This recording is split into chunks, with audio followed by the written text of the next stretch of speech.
और इसमें अपडेट ये निकल कर आ रहा है कि दरअसल कैबिनेट ड्राफ्ट नोट तैयार कर दिया गया है।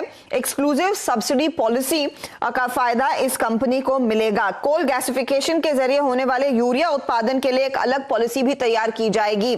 हमारे साथ Laxman Roy, economic policy editor, जुड़ गए हैं। लक्ष्मण, बताइए एग्जैक्टली क्या फायदा होगा और क्या फिर जो इस कंपनी में हिस्सा होल्ड करते हैं आरसीएफ, गेल, इन सब के लिए पॉजिटिव रहेगा?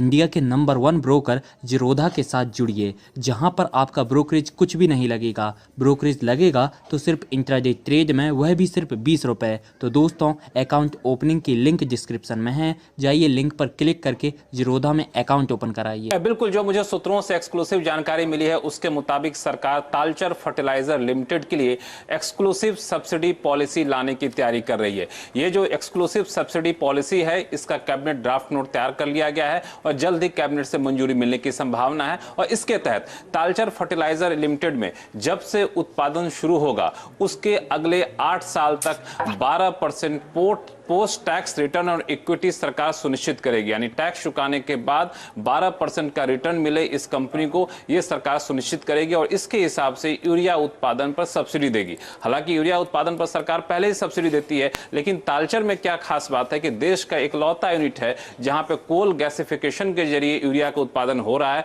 तो इसकी लागत ज्यादा होती है, इसलिए सरकार इसको ज्यादा सब्सिडी देना चाहती है ताकि 12% का रिटर्न इस कंपनी को हर हाल में मिले। ये इसलिए महत्वपूर्ण है क्योंकि ये जो कंपनी है इसमें आरसीएफ जो राष्ट्रीय केमिकल फर्टिलाइजर है उसकी हिस्सेदारी 29.67% है। इतनी ही हिस्सेदारी कोल इंडिया की है, इतनी ही हिस्सेदारी गेल की है और एफसीआईएल की 10.99 हिस्सेदारी है। ओके, तो गेल इंडिया और कोल इंडिया के साथ साथ आरसीएफ की भी हिस्सेदारी और एफसीआईएल की भी हिस्सेदारी है और इस पर्टिकुलर कंपनी यानी कि तालचर फर्टिलाइजर के लिए एक पॉलिसी तैयार की जा रही है जिसका ड्राफ्ट नोट तैयार है। शुक्रिया लक्ष्मण इस अपडेट के लिए। अब देखिए, कोल इंडिया में तो हरकत थोड़ी बहुत देखने को मिल रही है, लेकिन आरसीएफ आपकी स्क्रीन पर लेकर आएंगे जो 2% ऊपर चल गया है। 4790 के लेवल्स आ चुके हैं स्टॉक में। गाबा साहब, आरसीएफ पर फटाफट एक व्यू दीजिए, क्या कोई ट्रेड लायक सिचुएशन दिख रही है आपको? राष्ट्रीय केमिकल